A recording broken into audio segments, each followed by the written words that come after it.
আজকে আমি তোমাদেরকে একটু আমার দুর্ঘটনার ব্যাপারে কথা বলবো।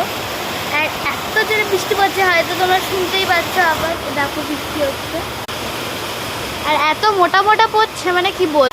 হ্যাঁ, অনেকে আমাকে ডান্স ভিডিওতে কমেন্ট করেছো যে আমার দাঁত এখানটা কী হয়েছে।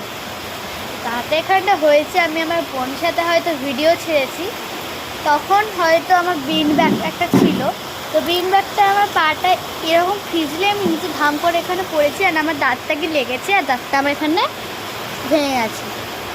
অ্যান্ড আমার দাঁতটা এটা পড়ে আবার উঠে আবার এখানটা ভেঙে গেছে। তো দাঁতটা আবার ওঠা অনেক সমস্যা আছে। তো ডাক্তারবাবু আমাকে 5 দিন ওষুধ দিয়ে, তো কদিন পর আমার 5 দিন ওষুধ শেষ হয়ে গেছে। তো কালকে আমি যাবো এখানে নকল দাঁত লাগাবো, এখানটা কেটে নকল দাঁত লাগাবো। তো এই হয়েছে, তোমরা কিন্তু একটু সাবধানে খেলবে যাতে তোমাদের এরকম দুর্ঘটনা না হয়, একটা শুকনো খুদ হয়ে যায়।